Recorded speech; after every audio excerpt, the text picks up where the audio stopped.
குமாரபாளையம் அருகே வாகனங்கள் மீது கண்டெய்னர் லாரி மோதும் புதிய சிசிடிவி காட்சி வெளியாகியிருக்கிறது. அண்மை தகவலாக பார்த்து வருகிறோம்.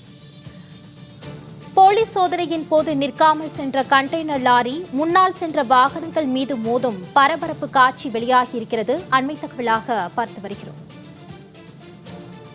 கூடுதல் விவரங்களோடு செய்தியாளர் கோவிந்தராஜ் இணைகிறார். வணக்கம் கோவிந்தராஜ், விவரங்களை வழங்கலாம். மாலதி, திருச்சூர் பகுதியில ஏடிஎம், அதாவது எஸ்பிஐ ஏடிஎம்ல கொள்ளையடிக்கப்பட்டு அந்த பணத்தை கண்டெய்னர் மூலம் எடுத்துக்கொண்டு வரும்போது, அதாவது நாமக்கல் பகுதி வெப்படை உள்ள குமாரபாளையம் உள்ளிட்ட பகுதிகளில் வாகனத்தில் வரும்போது வாகன தணிக்கையில் இந்த கண்டெய்னர் வாகனம் நிறுத்தாம வந்த நிலையில் போலீசார் பின்னாடி துரத்தி வந்த சம்பவம் பொதுமக்கள் மத்தியில அந்த நேற்று பரபரப்பை ஏற்படுத்தியது. அந்த நிலையில் தொடர்ந்து அந்த வாகனத்தை துரத்தி வந்த போலீசார் நிலையில வாகனத்தை நிறுத்தாமல் பல இடங்களில், அதாவது வாகன சேதப்படுத்தி வந்தனர். இந்த நிலையில பார்த்தோம்னா நாமக்கல் மாவட்டம் வெப்படை அருகே ஒரு பெட்ரோல் பங்க் அருகே வந்து கொண்டிருக்கும் போது அந்த கண்டெய்னர் சரியாக நேற்று காலை 9-8 மணி அளவில் அந்த கண்டெய்னர் வாகனம் வேகமாக வருது. அப்ப அந்த கார் ஒன்று மீது மோதிய சம்பவம் தற்போது சமூக வலைதளத்தில் பரவி வருகிறது. இந்த வீடியோ தற்போது நமக்கு கிடைக்கப்பட்டிருக்கிறது. அந்த கொள்ளையர்கள் பயன்படுத்திய கண்டெய்னர் லாரி இந்த கார் மீது மோதியதில் காரில் ஒருவர் பயணித்த நபர் மீது படுகாமை ஏற்பட்டு தற்போது மருத்துவமனையில் சிகிச்சை பெற்று வருகின்றனர். இந்த கார் மோதிய சிசிடிவி காட்சி தற்போது சமூக வலைதளத்தில் பரவி வருகிறது. மாலதி, நாமக்கல் மாவட்டத்தில் போலீஸ் சோதனையின் போது கண்டெய்னர் லாரி நிற்காமல் சென்று முன்னால் சென்ற வாகனங்கள் மீது மோதும் அந்த பரபரப்பு காட்சி தற்போது வெளியிடப்பட்டிருக்கிறது. அண்மை செய்தியாக பார்த்து வருகிறோம். விவரங்களோடு கோவிந்தராஜ் இணைகிறார். கோவிந்தராஜ், விவரம். வழக்கில், அதாவது ஹரியானா மாநிலத்தை சேர்ந்த கொள்ளையர்கள் திருச்சூர் பகுதியில் கொள்ளையடிக்கப்பட்டு நாமக்கல் பகுதியில் வரும்போது போலீசார் வாகன சோதனையில் இருக்கும்போது நிற்காமல் வந்த நிலையில் அந்த ஏடிஎம்மில் கொள்ளையடிக்கப்பட்டு கண்டெய்னரில் வந்த வட மாநில கொள்ளையர், ஹரியானா கொள்ளையர்கள் வாகனத்தை நிறுத்தாமல், அதாவது சேலம் மாவட்ட சங்ககிரிக்கு சென்று சங்ககிரி வழியாக மீண்டும் சங்ககிரி சாலை டு வள்ளிப்பாளைய சாலையில் வாகனத்தை வேகமாக இயக்கி வருகின்றனர். அப்போது எதிரே ஒரு வாகனம், அதாவது இருசக்கர வாகனமா இருந்தாலும் 4 சக்கர வாகனமா இருந்தாலும் அவர்களுக்கு தெரியாமல் வாகனத்தை வேகமாக இயக்கி வந்தனர். அந்த வாகனத்தின் மீது அப்போது பார்த்தோம்னா ஒரு வாகனம், அதாவது வெப்படை அருகே ஒரு பெட்ரோல் பங்க் அருகே ஒரு கார் மீது மோதியதில் அந்த கார் மோதிய காட்சி தான் நம்ம பார்த்துக்கிட்டு இருக்கிறோம். இதுல இந்த கார் ஒரு புறம் முற்றிலும் சேதம் அடைஞ்சிருக்கு. இதனை தொடர்ந்து பார்த்தோம்னா அது சம்பந்தப்பட்ட கார் காவல் நிலையத்துக்கு எடுத்து வரப்பட்டு தற்போது போலீஸ் விசாரணையில் ஈடுபட்டு வருகின்றனர். அந்த காரில் பயணித்த ஒருவர் படுகாயம் அடைந்து தற்போது மருத்துவமனையில் சிகிச்சை பெற்று வருகின்றனர். இந்த கொள்ளையர்கள் பயன்படுத்திய கண்டெய்னர் வேன் தற்போது அந்த வெப்படை பகுதியில் அந்த சிசிடிவி காட்சி பரவி ஒரு சம்பவம் இப்பகுதியில் பரபரப்பை ஏற்படுத்தி வருகிறது. அந்த கண்டெய்னர் மிக அதிவேகமாக ஓட்டி கார் மீது மோதிய சம்பவம் தற்போது பரபரப்பை ஏற்படுத்தி உள்ளது. மாலதி, கோவிந்தராஜ், தற்போது இந்த பிடிப்பட்ட கொள்ளையர்களை நீதிமன்றத்தில் ஆஜர்படுத்த போயிருக்காங்க. தற்போது நடவடிக்கை எந்த அளவுக்கு போயிட்டு இருக்கு?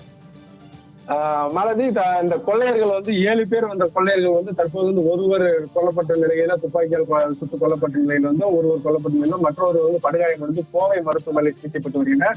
இந்த நிலையில பார்த்தோம்னா 5 நபர்களை தற்போது நீதிமன்றத்தில் ஆஜர்படுத்துவதற்கு முன்பாக குமாரபாளையத்தில் உள்ள அரசு மருத்துவமனையில் பரிசோதனைக்காக அழைத்து சென்றனர். அதன் பின்னர் குமாரபாளையம் பகுதி குற்றவியல் நீதிபதி முன்பு இவர்களை 5 நபர்கள் ஆஜர்படுத்தி அதன் பின்பு சேலம் மத்திய சிலை அழைத்து செல்வதற்கான ஏற்பாடுகள் தயாரிக்கப்பட்டு வருகிறது. இந்த நிலையில் பார்த்தோம்னா வெப்படை காவல் நிலையத்தில் சேலம் சரக டிஐஜி உமா, நாமக்கல் மாவட்ட காவல்துறை கண்காணிப்பு ஆகியோர்கள் வருகின்றனர். இவர்களை நீதிமன்றத்தில் ஆஜர்படுத்தி அழைத்து சென்ற பிறகு இவர்கள் செய்தியாளர்கள் சந்திக்க வாய்ப்பு உள்ளது. இவர்கள் கொள்ளையடிக்கப்பட்ட பணம் எவ்வளவு, இவர்கள் வேறு எங்கெங்கு தொடர்பு உள்ளது என்பதை குறித்து மிகப்பெரிய ஒரு விளக்கமாக செய்தியாளர் சந்திப்பில் தெரிவிக்க உள்ளதாக கூறி வருகின்றனர். இந்த நிலையில் தற்போது இந்த 5 நபர்கள் மருத்துவ பரிசோதனைக்கு அழைத்து சென்றுள்ளனர். அதன் பின்னரே நீதிமன்றத்தில் ஆஜர்படுத்தப்பட்டு பின்னர் சேலம் மத்திய சிறைக்கு அழைத்து செல்வதற்கான திட்டமிடல் தயாரிக்கப்பட்டு நடைமுறையில் இருந்து வருகிறது. மாலதி, கோவிந்தராஜ், தற்போது அந்த கொள்ளையர்களிடம் விசாரணை மேற்கொள்ளப்பட்டு வருகிறது. வேற ஏதேனும் வாக்குமூலம் அளித்திருக்கிறார்களா இது பற்றி? மலது இவர்கள் வந்து ஹரியானா வந்து மேவாட் கொள்ளையர்கள் என்று கூறப்படுகிறது. அதாவது பார்த்தோம்னா இவர்கள் வந்து எஸ்பிஐ சம்பந்தமான இடத்தில் மட்டும்தான், எஸ்பிஐ ஏடிஎம்மில் மட்டும்தான் இவர்கள் கொள்ளையடிப்பார்கள். அதாவது குறிப்பா சொல்ல போனால் மேவாட் கொள்ளையர் வந்து டெக்னாலஜி அதிகமாக தெரிஞ்சவர்கள். இவர்கள் 40 மினிமம் 50 நபர்கள் வந்து குழு குழுவாக பிரித்து, அதாவது பார்த்தோம்னா இவர்கள் வந்து தனித்தனியாக அந்த டிரைவர் போன்ற தனித்தனியாக பிரித்து இந்த டெக்னாலஜி முறைகள் கொள்ளையடிக்க வருது அந்த மேவாட்டு கொள்ளையர்கள் வந்து. இந்த கொள்ளையர்கள் வந்து தொடர்ந்து தமிழகம் இல்லாமல் கேரளா, கர்நாடகா, ஆந்திரா உள்ளிட்ட பல்வேறு பகுதியில் வந்து தொடர் கொள்ளையில் ஈடுபட்டு இருக்கின்றனர். தற்போது பார்த்தோம்னா பல்வேறு மாவட்ட, அதாவது பல்வேறு மாநிலங்கள்ல இருந்து போலீசார் வந்து தொடர்ந்து வந்த வண்ணம் இருக்கின்றார்கள். இவர்கள் கொலைகள் சம்பவத்தில் ஈடுபட்டுள்ளனர் என்பது தெரிய வருகிறது. குறிப்பாக சொல்ல போனால் இவர்கள் வந்து மகாராஷ்டிரா மாநிலத்தில் 2021 வந்து மகாராஷ்டிரா மாநிலத்தில் வந்து ஏடிஎம் கொள்ளை சம்பவத்தில் தண்டனை அனுபவித்த குற்றவாளிகள் என்றும் கூறப்படுகிறது. தொடர்ந்து இவர்கள் மீது தொடர்ந்து புகார்கள் வந்து கொண்டேதான் உள்ளது. இந்த நிலையில பார்த்தோம்னா தான் இவர்கள் 5 நபர்களை தற்போது நீதிமன்றத்தில் ஆஜர்படுத்தப்பட்டு சிறைக்கு அனுப்பும் திட்டத்தில் ஈடுபடுகின்றனர். அதன் பின்னர் பல்வேறு இடங்கள், அதாவது கேரளா மாநில திருச்சூராக இருக்கட்டும், அதே மாதிரி கிருஷ்ணகிரி உள்ளிட்ட பல்வேறு பகுதிகள், அதே மாதிரி ஆந்திரா கடப்பா உள்ளிட்ட பல்வேறு பகுதியில் இருந்து வருவர்கள் இவர்கள் வந்து கோர்ட் நீதிமன்றம் மூலம் இவர்களை அழைத்து சென்று விசாரணை செய்வதற்கான திட்டமிடல் நடைபெற்று வருகிறது. மேவாட் கொள்ளையர்கள் என்பது இவர்கள் குழுக்களாக பிரித்து தொடர்ந்து பல கோடி ரூபாய் ஏடிஎம்மில் கொள்ளையடித்ததாக தெரிய வருகிறது. தொடர்ந்து தமிழகத்தில் இருந்து 4 தனிப்படைகள் வந்து ஹரியானா பகுதிக்கு சென்று குற்றவாளிகளை தேடி வருகின்றனர். இவர்கள் இங்கிருந்து கொண்டு செல்லப்பட்ட பணங்கள் அங்க எந்த இடத்தில் எப்படி முதலீடு செய்யப்பட்டுள்ளனர்கள் என்பது தற்போது தமிழக போலீஸ் தொடர்ந்து ஈடுபட்டு வருகின்றனர்.